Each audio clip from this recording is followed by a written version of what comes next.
Good morning, Pomfret. Your first chapel speaker is from Seoul, South Korea. Your second speaker is from Beijing, China. Your third speaker has been on Pomfret's campus for a total of 4 months. And your fourth speaker has worn a size 13 shoe since the fifth grade. Your chapel speakers of the day are Jay Kim, Danny Wang, Amber Wright, and Quron Zene. Enjoy. Good morning, Pomfret. My name is Jay Kim, and I'm a 3-year senior on the hilltop. As I walked the streets of Gangnam in South Korea, a bus driver pulled over, which seemed innocent enough, that is, until he flipped out his middle finger and yelled, "Go back to North Korea, you commie." A few months into an unusually prolonged spring break last year, I was at a crossroads of verbal fire being shot across political lines as I campaigned on behalf of Tae Yong-ho, a former North Korean diplomat who had defected and was running for Congress in South Korea. The irony that I, a progressive South Korean, was campaigning for a North Korean conservative in the heart of Korea's wealthiest district didn't escape me. Unfortunately, neither did the verbal abuse. But I had signed up for the internship exactly because the situation was a brewing storm. I had met Mr. Tae years before at a human rights camp, which prompted me to reconnect with him when I discovered his campaign. I was curious as to how he could support a conservative party that had abandoned the Sunshine Policy and usually passed regulations that hindered North and South relations. When I had the chance to ask him about this issue, he simply told me that he believed that dethroning Kim Jong-un, not thawing relations, was the true way to save his people in the North. I wanted to wholeheartedly disagree, but in the irony of his campaign, I began searching for answers. Instead of simply shouting out campaign slogans, I tried to become further engaged. Specifically, I found myself deeply invested in a dialogue with an elderly tangerine seller. I became mesmerized by the novel uniqueness of her story of defection from the totalitarian North Korean regime at a young age and how it shaped her lens from which she viewed the world. I stopped. Her story's raw tenderness, coupled with unadulterated sincerity, captivated my mind, and I became instantly drawn into her experiences. In that brief moment, politics had completely fled from my mind, instead leaving in its place the heartwarming humanitarian message of the tangerine seller. Overtaken by the sheer potency the elderly lady's story had to offer, I was left with a question. What was my story? I looked back. In pursuit of a novel environment and an international perspective, I had left the comforts of my home in Seoul to study in rural Connecticut, 14 hours of flight away. Seeking more experience, I then decided to join the varsity football team as a sophomore. At 5'5" and slightly chubby, I was the clueless Asian on the team, lost amongst a crowd of upperclassmen towering a foot above. I was uncomfortable, but that was okay. Even when the Oklahoma drill gave me a concussion, I felt rewarded in the opportunity to challenge stereotypes. Had I not taken the nonstop plane ride to Boston's Logan Airport, I would never have been exposed to the multifaceted cultures that students whom I now call friends had to share. Every interaction I had, culture I surrounded myself with, and choices I made for myself became an experience of my very own, and it was none other than these unique experiences that shaped my vision. The elderly lady, Tay, and I were brought together by the same campaign, yet our stories are different and uniquely valuable because of our differences. We didn't fall into categories of teams or parties, all identical to each other and yet fighting against one another. Identities were only mere reflections of our stories, minuscule in comparison to the beautiful, distinct narratives that we can convey. At Pomfret, I urge everyone to cherish rather than shun the differences of individuals that make our community all the more greater, as in listening to the distinct voices in my community, Not only was I able to find value in their stories, but I was also able to discover my own. Thank you, Pomfret. Good morning, Pomfret. Today I'm going to share with you a precious experience that has made me the person I am right now.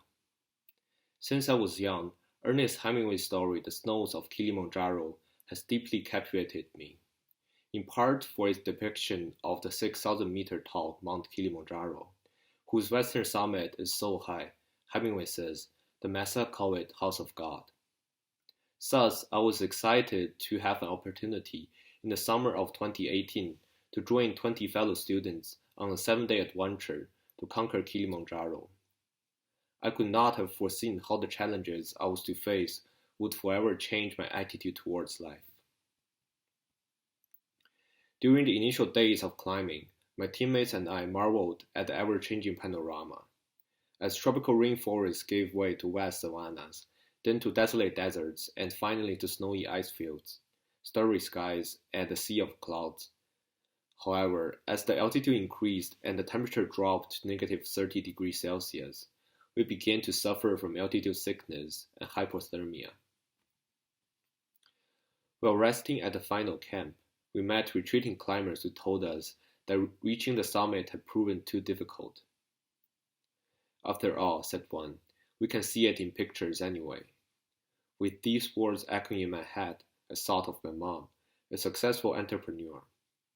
She had told me it's okay to give up, as long as one is willing to forgo the things only the most persistent people deserve to acquire. Life will not necessarily punish one for not trying hard enough, she said, yet it will most reward those who keep moving forward in spite of harsh obstacles. After a short nap to alleviate fatigue from hiking 12 miles that day, we got ready at midnight for our final climb. Fighting frosty winds, we arduously ascended the steep and icy slopes. 2 hours in, half my teammates gave up and were led back to camp. Remembering my mom's words, I decided to stay, despite experiencing severe nausea and exhaustion. As my legs grew numb in the chilling wind, I clenched my trekking poles to support myself. I felt as if a boulder were crashing against my chest, so that I had to gasp for air for every step I took, which caused me to fall behind the leading group. Eventually, I lost track of the dim light of our guide's headlamp. Fear of getting lost and thoughts of giving up flooded my mind. Not knowing what to do, I stood stiffly, letting the darkness engulf me bit by bit.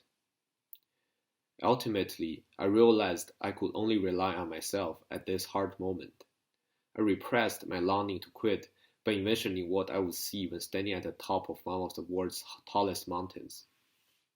I knew I would regret it for a lifetime if I could only see it via others.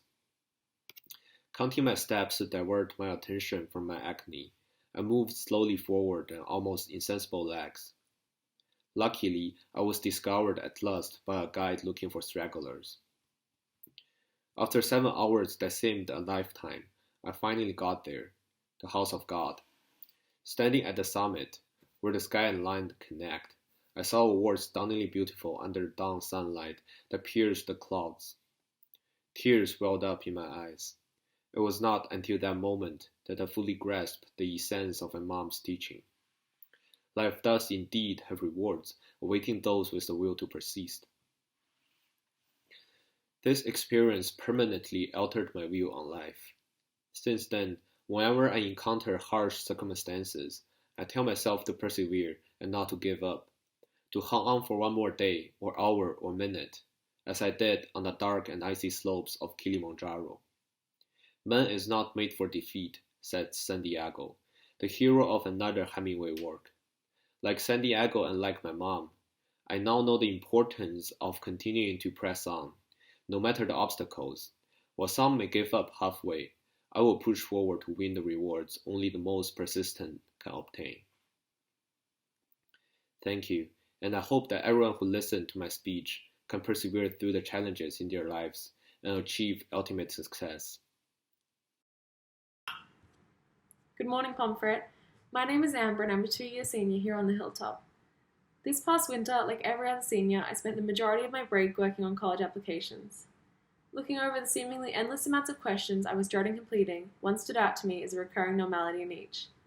Tell us about a passion of yours and how it has changed you. I don't consider myself a particularly talented person. I have never really been immensely talented at any sport, I'm definitely not musically inclined, and I can barely paint a stick figure. I had always thought that a passion had to be something you excelled at, a born talent, until I sat down and reflected on what a passion truly means to me. To me, a passion is something that you love to do, and something that you feel is a significant part of who you are. For me, that's surfing. Growing up in Australia, I always admired the surfers I would see at the beaches. They would be so far out and were so talented. To 7-year-old me, they were the coolest people in the world. And being 7 years old, the only thing I wanted to do was be just like them. After weeks of nagging, my parents drove me to the legendary surf location Fells Beach, along the Great Ocean Road.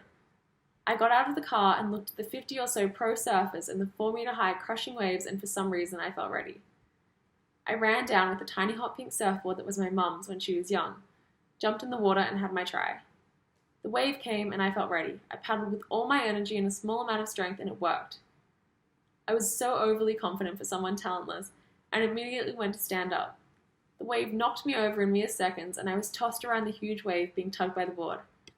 I ran out of the water sobbing to my parents that I sucked and feeling like all hope was lost. I left the board on the sand and got back in the car, ready to give up on surfing forever. That is, until an older surfer who had seen me almost drown came up to me and told me about the times they too had failed, and that they loved surfing so much they never gave up. With that, I dragged myself out of the car, picked up the board, and went back out. I wasn't automatically a better surfer, but just the knowledge that I had the potential to become one was enough to keep me in the water. I learned so much from my first day surfing.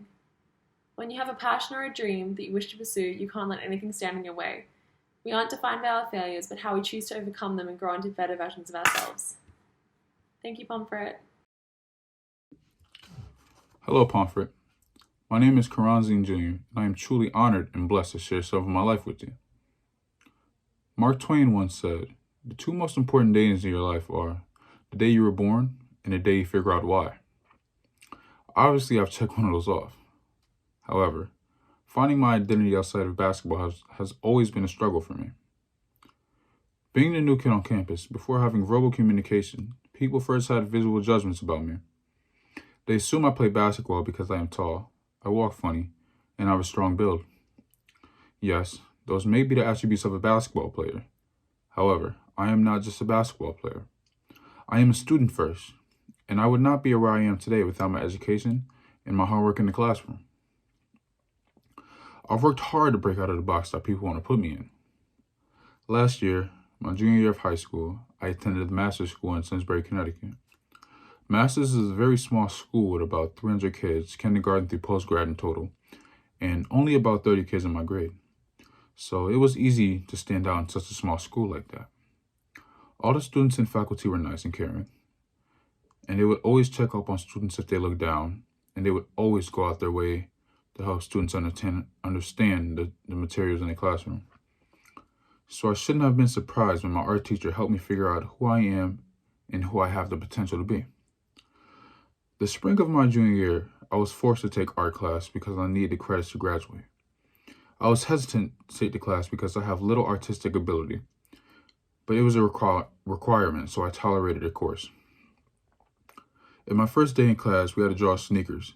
Since I was self-conscious about my ability, I tried to get out of the assignment, or at the very least, lower his expectations. I told him, "Man, I'm not an artist, so don't expect my drawing to be any good."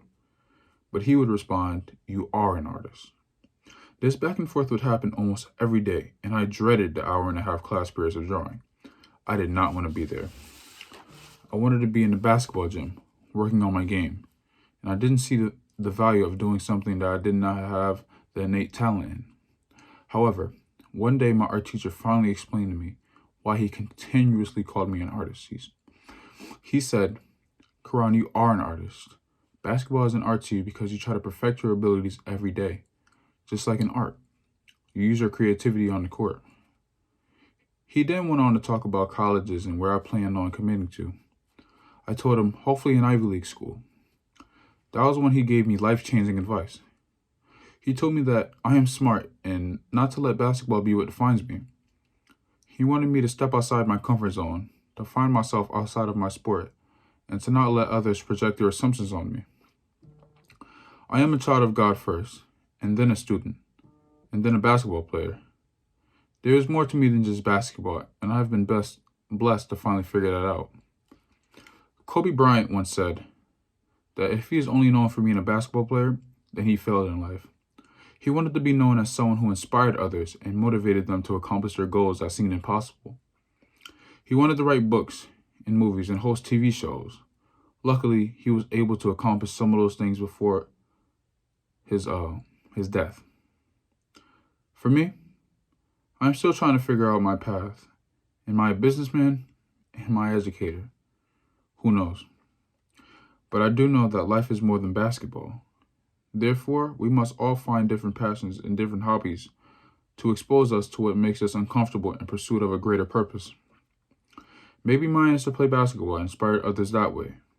Or maybe become a world-renowned educator. Or maybe it's to be a successful entrepreneur.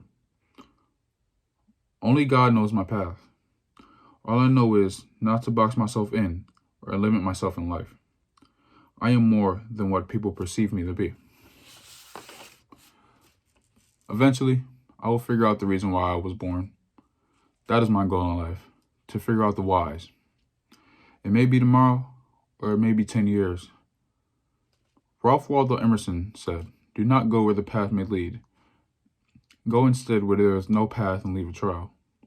My goal is to create my own path and leave a permanent trail forever, at Pomfret or wherever is next. By striving to be the best version of myself in pursuit of my own whys, I hope to inspire others and bring them on the journey with me. Thank you.